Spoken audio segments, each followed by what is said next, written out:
چوتھی بات جو ابو ہریرہ کے توسط سے ہمارے نبی مسلم نے پوری امت مسلمہ کو سکھائی، نبی علیہ الصلوۃ والسلام نے فرمایا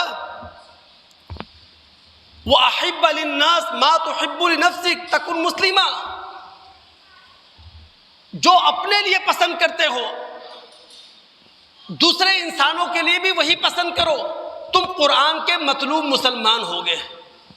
ہم اپنے لیے انصاف پسند کرتے ہیں، ہم اپنے لیے امانت داری پسند کرتے ہیں، ہم اپنے لیے دیانت پسند کرتے ہیں، تو پھر دوسروں کے لیے انصاف پسند کیوں نہیں کرتے؟ دوسروں کے لیے دیانت پسند کیوں نہیں کرتے؟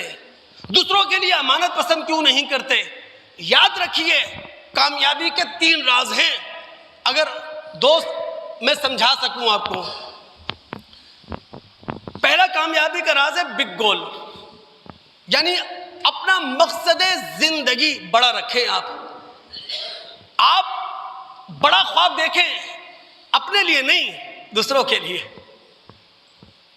قوم کے لیے بڑا خواب دیکھیں نا، اپنے لیے تو سب بڑا خواب دیکھتے ہیں، قوم کے لیے بڑا خواب دیکھیں، اپنے لیے سب جیتے ہیں، دوسروں کے لیے جینا سیکھیں۔ آپ بگ گول، دوسروں کے لیے بڑا خواب دیکھیں۔ دوسری چیز، جب آپ نے خواب بڑا دیکھا ہے دوسروں کے لیے تو آپ ٹرسٹ، اللہ پر بھروسہ کرنا ہے، آپ نے خالق پر اعتماد کرنا ہے۔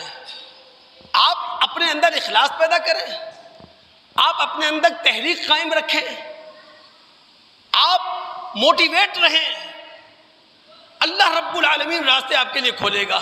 اور تیسری چیز، کمپینین جو بھی ہوں آپ کے، جن کے ساتھ آپ اٹھتے ہیں، جن کے ساتھ آپ بیٹھتے ہیں، جو آپ کے ہم جلیس ہیں، جو آپ کے ہم صحبت ہیں، وہ اچھے ہونے چاہیے، وہ خود ویژنری لوگ ہونے چاہیے، وہ خود دوسروں کے لیے بڑا خواب دیکھنے والے ہونا چاہیے۔